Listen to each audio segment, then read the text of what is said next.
ஒரு கார்த்திகை மாத கருக்கிருட்டு.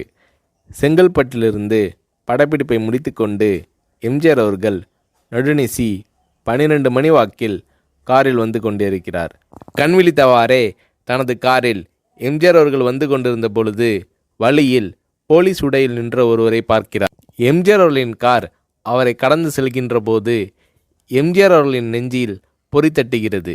ஆள் நடமாட்டமே இல்லாத இந்த அர்த்த ராத்திரியில் அந்த போலீஸ்காரர் பஸ்ஸுக்காக காத்து நிற்கிறார் என்பதை எம்ஜிஆர் அவர்கள் புரிந்து கொள்கிறார். உடனே தனது டிரைவரிடம் காரை நிறுத்த சொல்கிறார் எம்ஜிஆர். கார் பின்னோக்கி வருகிறது. போலீஸ்காரரின் அருகில் காரை நிறுத்தி கதவை திறந்து ஏறுங்கள், எங்கே போக வேண்டும் என்கிறார் எம்ஜிஆர். பரவாயில்லை, நான் பஸ்ஸிலே வந்து விடுகிறேன் என்கிறார் அந்த போலீஸ்காரர். நேரமாகிவிட்டது, இனி இந்த ரூட்டில் பஸ் கிடையாது, ஏறிக்கொள்ளுங்கள் என்று எம்ஜிஆர் அவர்கள் வலுக்கட்டாயம் செய்ய போலீஸ்காரர் வேண்டா வெறுப்பாக ஏறுகிறார். காரின் உள்ளே லைட் போட்டு சாப்பிட்டீங்களா என்று கேட்டுக்கொண்டே தனது சீட்டுக்கு பின்னால் இருந்த பிஸ்கெட் பழங்களை எடுத்து கொடுக்கிறார் எம்ஜிஆர். இப்படி ஓசியில் பயணம் செய்வதே எனக்கு உடன்பாடில்லை. இன்னும் நீங்கள் உண்ண சொல்லி வேறு என்னை இழிவுபடுத்தாதீர்கள் என்று போலீஸ்காரர் மறுக்கிறார். எம்ஜிஆர் அவர்கள் பூரிக்கிறார். இருப்பவனிலிருந்து இல்லாதவன் வரை படித்து பதவியில் இருக்கும் எத்தனையோ பேர் எனக்கு அது வேண்டும் இது வேண்டும் என்று எம்ஜிஆர் அவர்களிடம் வேண்டியதை பெற்று செல்கிறார்கள். ஆனால் சாதாரண பொறுப்பில் இருக்கும் இந்த போலீஸ்காரரின் நேர்மை எம்ஜிஆர் அவர்களை மெய்சிலிர்க்க வைத்துவிட்டது. எம்ஜிஆர் அவர்களின் கார் கத தூரத்தில் வந்து கொண்டிருந்தாலும் காரின் நிறத்தையும் ஒளியையும் மனம் கமலும் ஓடிக்கான் வாசனையையும் வைத்து இது எம்ஜிஆர் அவர்களின் கார் என்றும் கார் சென்ற தடத்தை தொட்டு வணங்குகின்ற அளவுக்கு புகழுடன் திகழ்ந்த நேரம் அது. அரை மணி நேரம் கார் சென்று கொண்டிருக்கிறது. ஆனால் அதுவரை எம்ஜிஆர் அவர்களை பற்றி பெரிதாக போற்றி புகழ்ந்து பேசாமல் அந்த போலீஸ்காரர் வந்ததே புரட்சித் தலைவர் எம்ஜிஆர் அவர்களுக்கு அந்த போலீஸ்காரர் மீது மரியாதையை கூடுதலாக்கியது.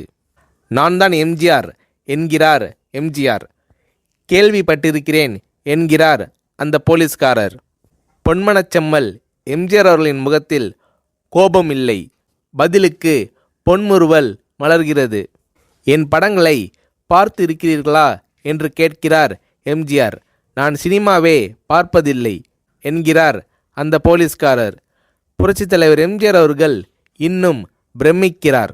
இப்போது கார் சத்தத்தை தவிர ஒரே நிசப்தம். போலீஸ்காரர் தனது வீட்டிற்கு 1/2 கிலோமீட்டர் தூரத்திற்கு முன்பே காரை நிறுத்த சொல்லி இங்கேயே இறங்கிக் கொள்கிறேன் என்கிறார். ஏன், நீங்கள் குறிப்பிட்ட அந்த விலாசம் இன்னும் 1/2 கிலோமீட்டர் தூரம் இருக்கிறதே என்கிறார் எம்ஜிஆர். சாதாரண போலீஸ் உத்தியோகத்தில் இருக்கும் நான் காரில் வந்து இறங்கினால் என் வீட்டிற்கு அருகில் உள்ளவர்கள் என்னை தவறாக நினைத்து கொள்வார்கள்.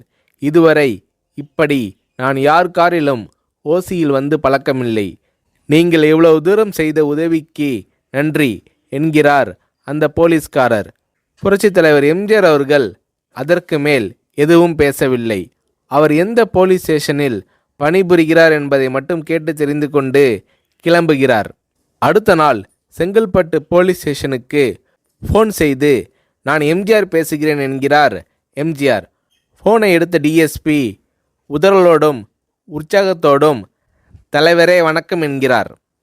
இரவு சந்தித்த போலீஸ்காரரை பற்றி விசாரிக்கிறார் எம்ஜிஆர்.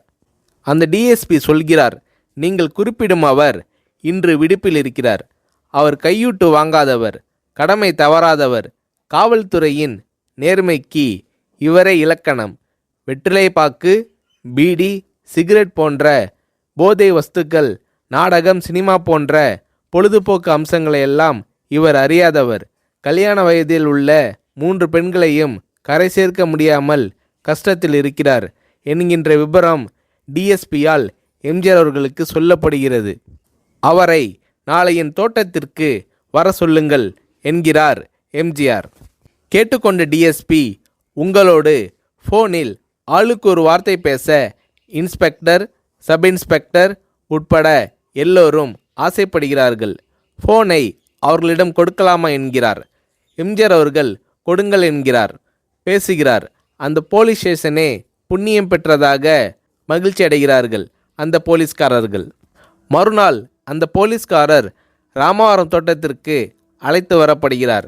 அவரிடம் பேப்பரில் மடித்த பெரிய பணக்கட்டை கொடுத்து, இதை வைத்து உங்கள் பெண்களின் கல்யாணத்தை நடத்துங்கள் என்கிறார் எம்ஜிஆர். போலீஸ்காரர் மறுக்கிறார். நான் ஏதாவது உங்களிடம் காரியமாற்ற சொல்லி அதற்காக கொடுத்தால் அது தவறு. என்னால் ஆக வேண்டியது உங்களுக்கும், உங்களால் ஆக வேண்டியது எனக்கும் எதுவும் இல்லை. நான் உங்கள் கூட பிறந்த ஒரு சகோதரனாக நினைத்து கொடுக்கிறேன், பெற்றுக்கொள்ளுங்கள் என்று சொன்ன பிறகு கேட்டும் கூட கிள்ளி கொடுக்காத கனவான்கள் வாழும் இந்த உலகில் ரோட்டில் நின்றவனை அழைத்து சென்று அள்ளி கொடுத்த எம்ஜிஆர் அவர்களின் கருணையில் நெகிழ்ந்து போய் பெற்றுக்கொள்கிறார் அந்த போலீஸ்காரர். பிறகு ஒரு தேதியில் புரட்சித் தலைவர் எம்ஜிஆர் அவர்களே சென்று அந்த போலீஸ்காரரின் 3 பெண்களின் திருமணத்தையும் நடத்தி வைத்து வாழ்த்தி இருக்கிறார்.